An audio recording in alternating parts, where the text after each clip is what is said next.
Talk About It. I'm your hostess, Paulette Henson, and today my guest with me is Mr. Paul Minnock. Paul, welcome to the show. How are you today? I'm good, Paulette. Thanks for having me on the show. I really appreciate it. Hope you're Yes, doing and well too. yes, I'm doing great. So, Paul is the owner of KPM Mortgage Company, and he is here to talk about his company and how he can help us all with our mortgage needs. So, Paul, I'm going to turn it over to you.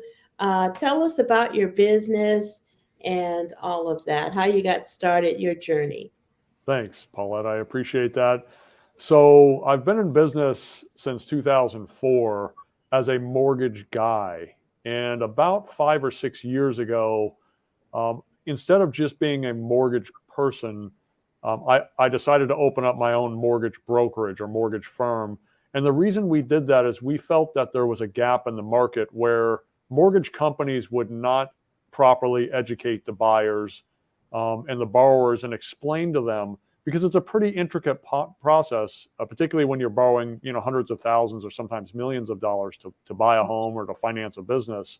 And Yes. we felt like there was a major gap in the market. So we developed a new business model where we're very consultative and we take a large amount of time where, in addition to just qualifying somebody, we act as their advisor and we guide them through the process and explain to them the dynamic of what's going on, and give them a lot of education as they go. Because the whole idea with us is we want to add value and move them to a better position than when they started with us.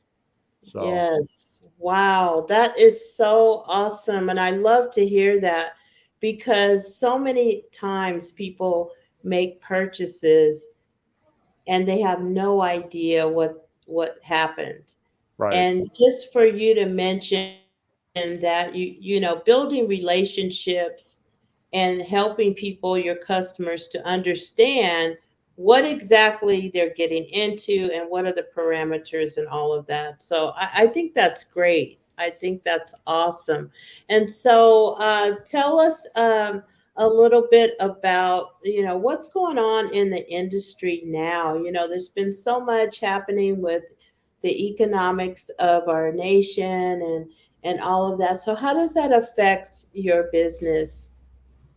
Right, Paulette. So the market has shifted enormously, and for anybody who's familiar with the real estate market over the last 20 years or longer, there's always ups and downs in the market. That's just how any market is, be it the stock Yes. market or real estate. In Yes. particular, with real estate, we went through crashes, in the past, and right now, we're at a very odd time in the market because my personal opinion is I think we would have had a real estate crash or an adjustment, if you want to call it that, in 2020. Hmm. What upset that dynamic was COVID. COVID Yes. came in, and then the government essentially created a kind of propped up the market, if you will, by creating programs to help people stay in business, which made sense under the circumstances. But what it did is it kicked the Yeah. can down the road, and prevented what, in my opinion, would have been a market crash.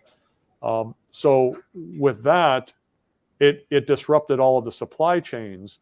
So that's why currently we're seeing gas prices and commodity prices as high as they are. So how does that impact what we've got going on now? Next, Paul talks about the housing market. Is we were experiencing extremely low rates for a couple of years, 2% and 3% mortgage rates, which are Yeah. unheard of prior to now.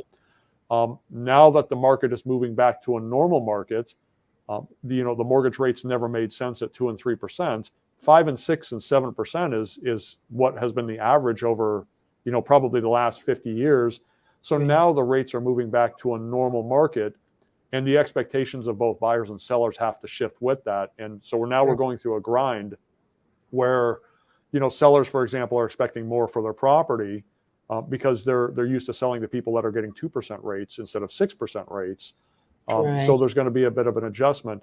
That being said, in the next probably 6 to 12 months, there should be a shift where those expectations correct, and it's going to be a good time for buyers to step back into the market. Wow. Wow. Yeah, I've been hearing a lot on the news about the interest rate increase, and I often wonder what does that mean to the seller? Uh, is how is that for those folks on that side of the spectrum? Right. So sellers, to give you an example, I live in Southern California, and the bulk of my business is in Southern California, some in Northern, but in Southern California. And so our property prices